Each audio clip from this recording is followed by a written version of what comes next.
Well, we're going to spend the next half hour looking at the role of technology and venture capital in solving climate change, and specifically looking at the scale of disruption or the scale of innovation needed. There are kind of two schools of thought, really. One that we need moonshots. You know, if you listen to Bill Gates, you'll hear about nuclear-powered ships and about nuclear fusion being essential to decarbonize our economy and counteract climate change. And on the other side are those that believe that we've kind of got most of what we need, and it's really a case of rolling it out, of scaling it up.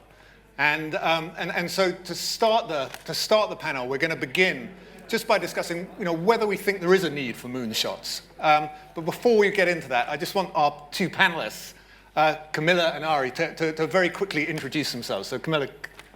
Hi, I'm an investor at First Minute Capital, which is a pre-seed and seed fund founded by Brent and Spencer's in the room as well.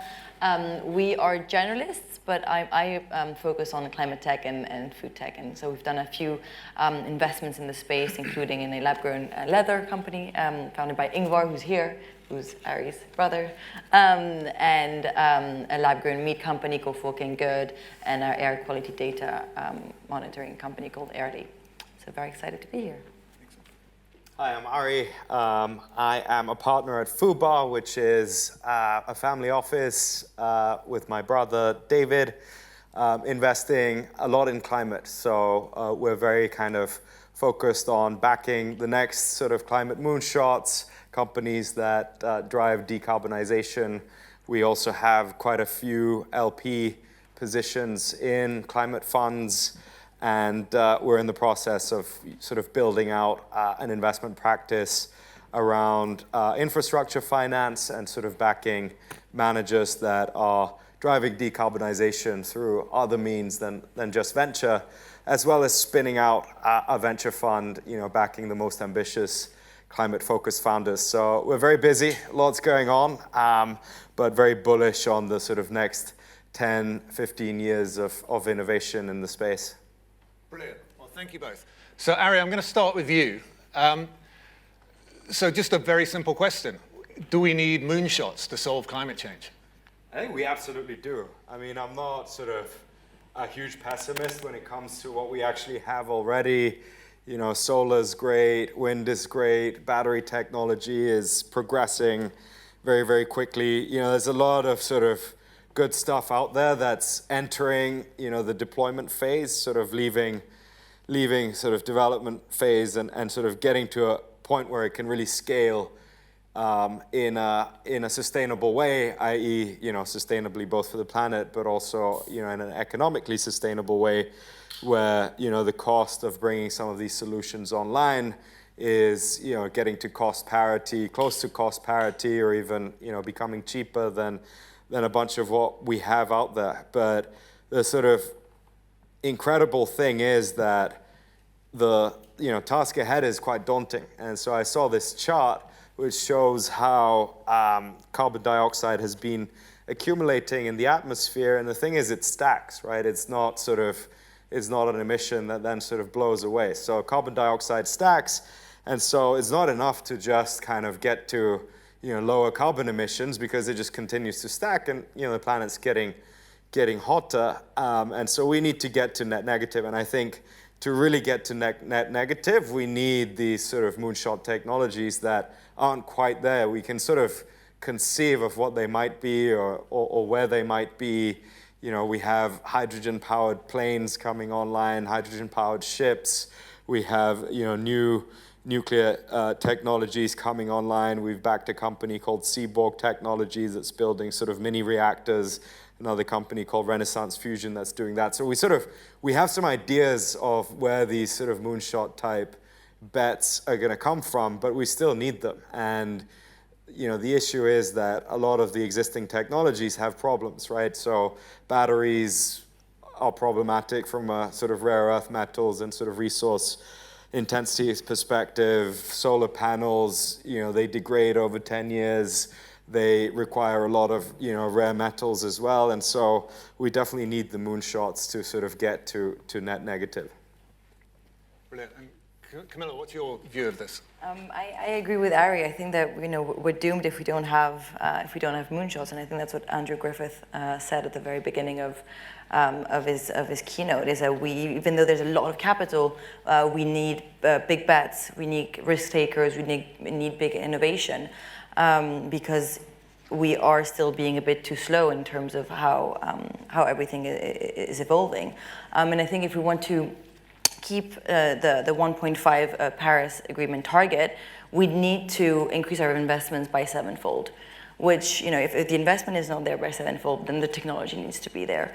And kind of adding to what Ari was saying, if you look, for instance, at the energy sector, heat energy and electricity account for about a third of energy emissions.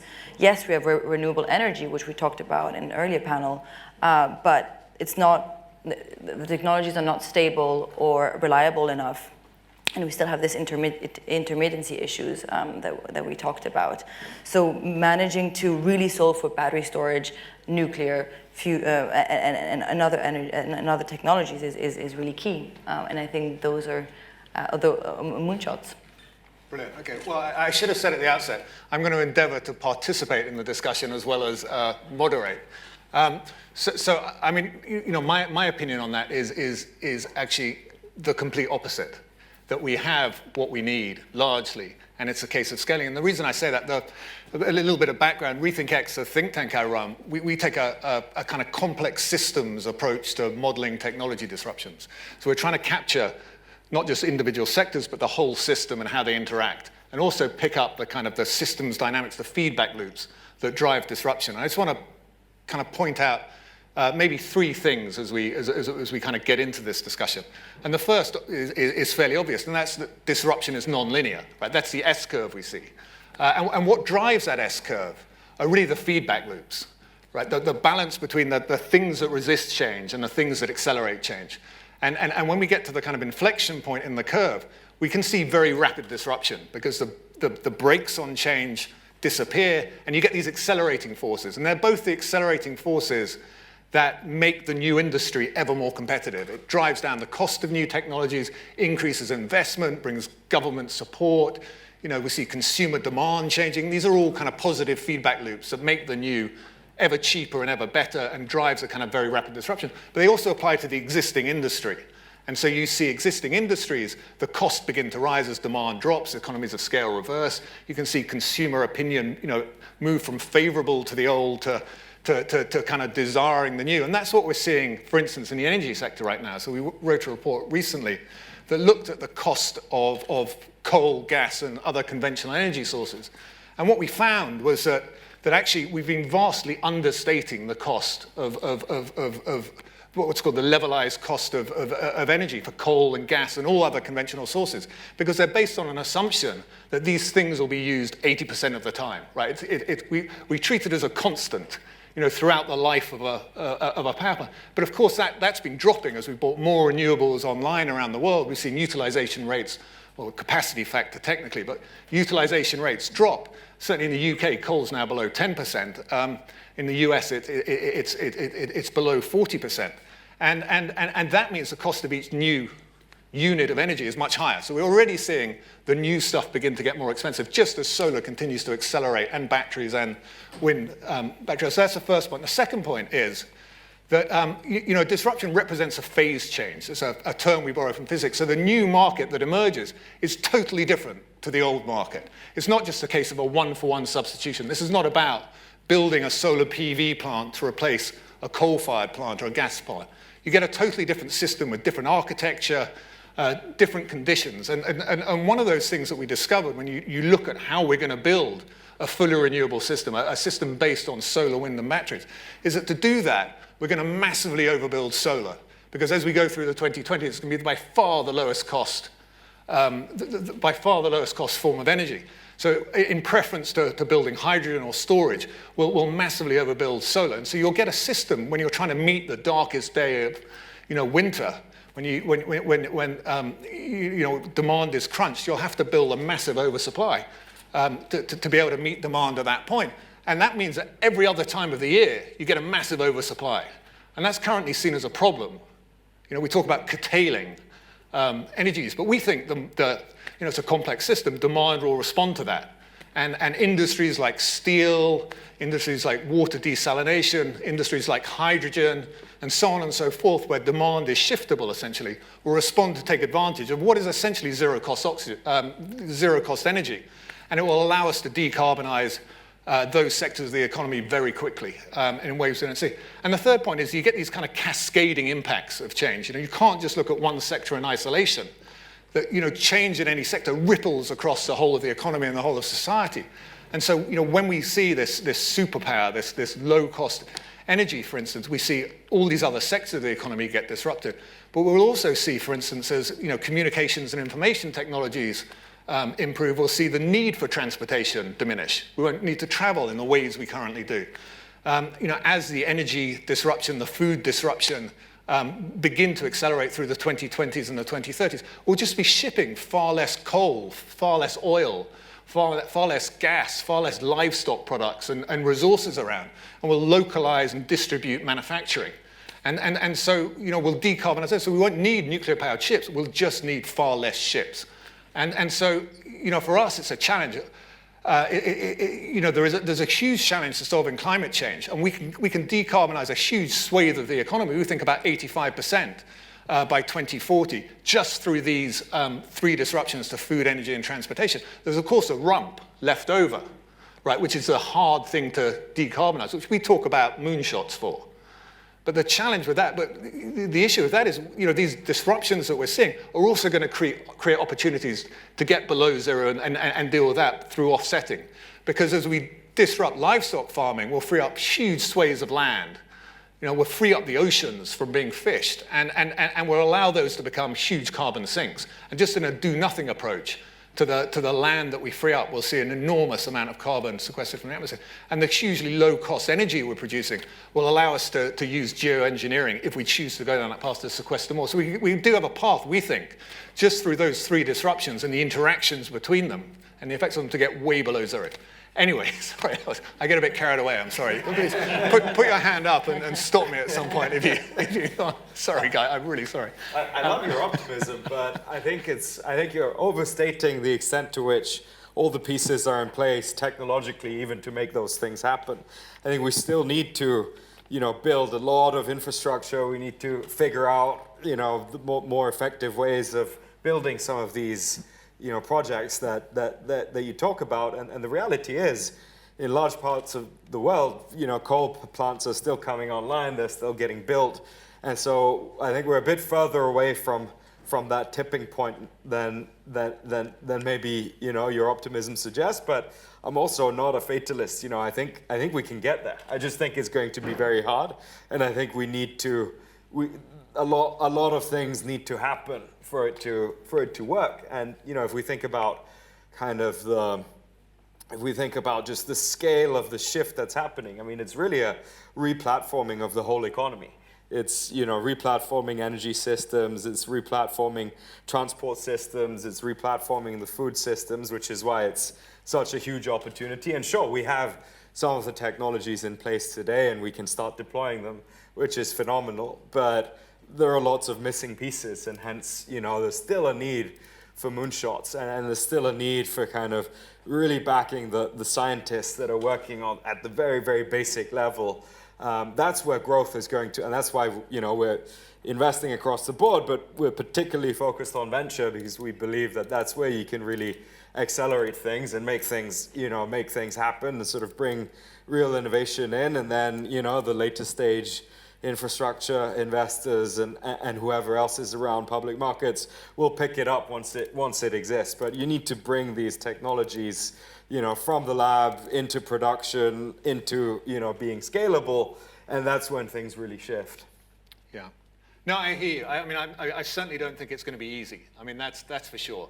I guess what I'm saying is, I think we have the base of the solutions that we need, and the challenge is the integration and the scaling of them. And we can debate this,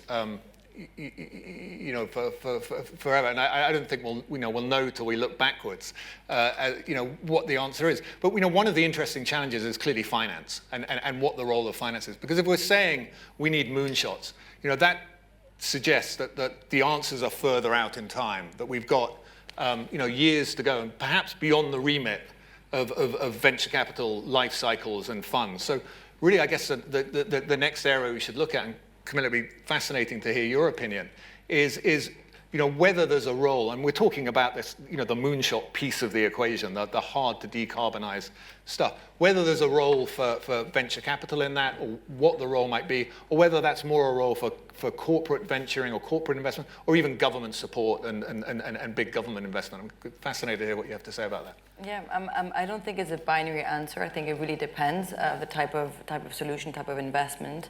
If you're looking at a solution that is relatively capital efficient, that is technically scalable, and that has a clear value proposition, then the VC model is definitely appropriate. And we've seen a bunch of moonshots coming out of venture capital across sectors, from the micromobilities to agriculture to food tech to just software solutions that monitor data, analyze data through advanced data sensors, for instance.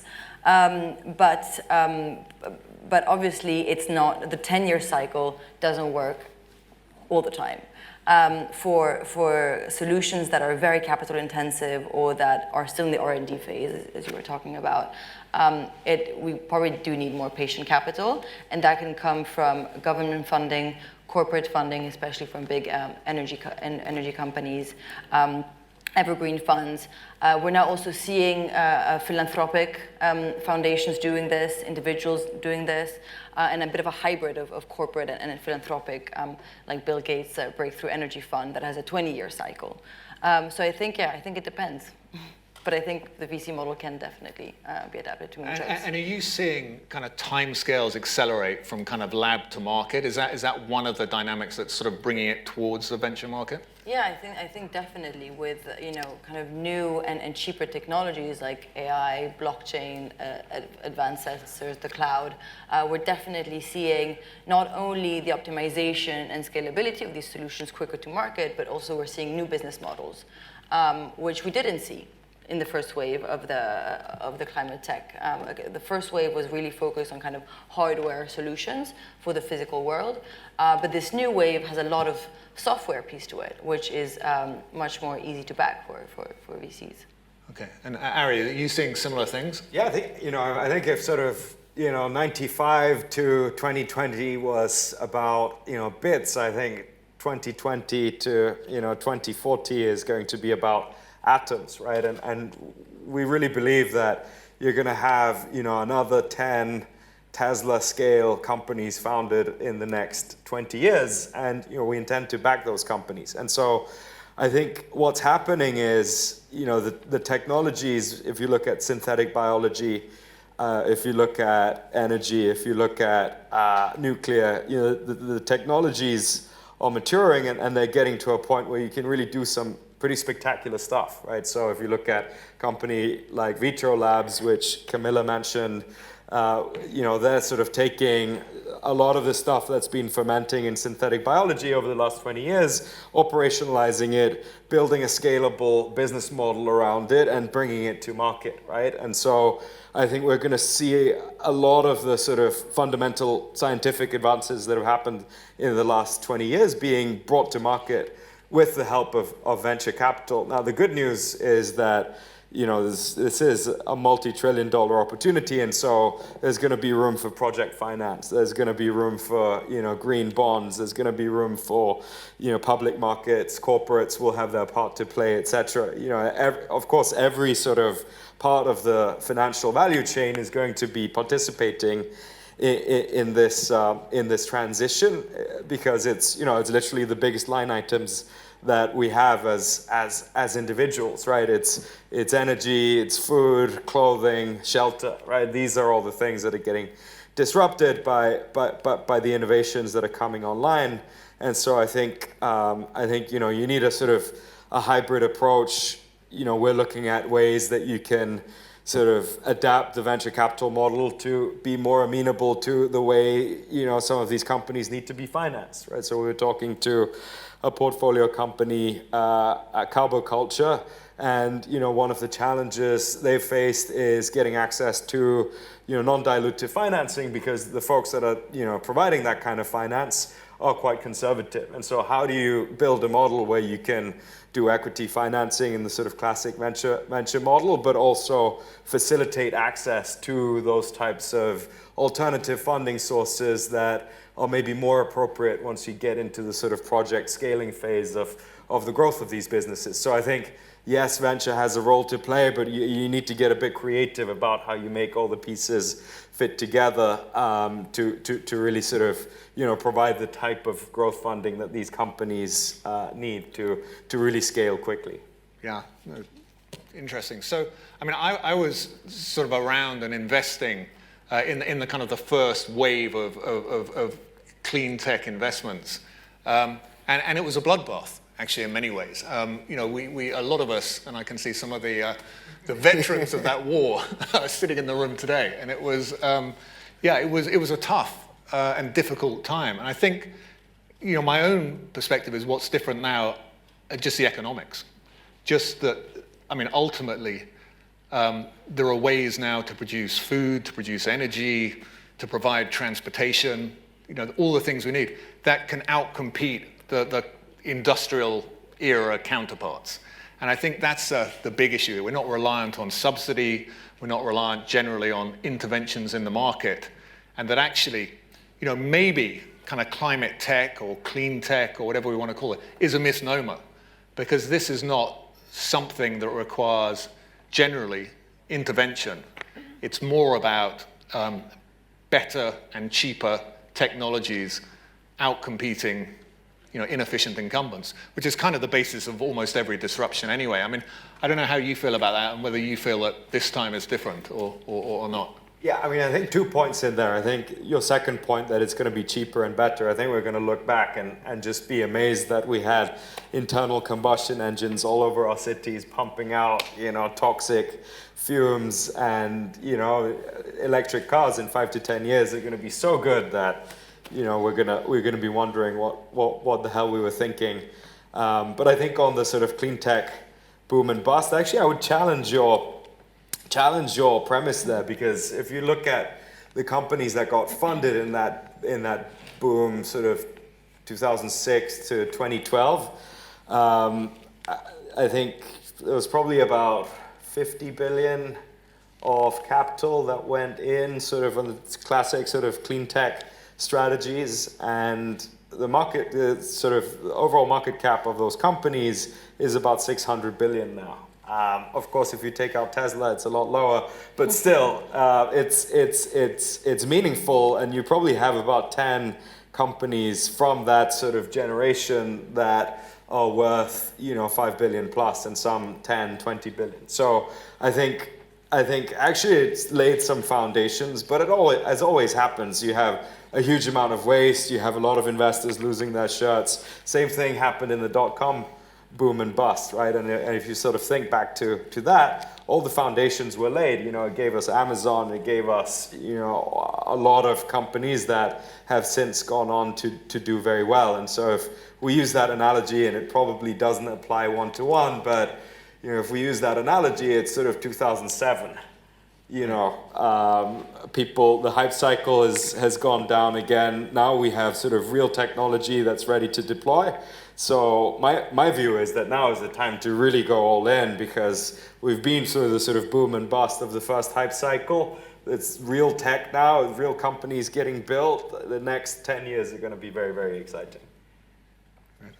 No, I definitely think that this kind of second wave can be very, very successful, and beyond just the fact that we have new and cheaper technologies to be able to enable all of this, and the fact that we also have proven successes from the first wave.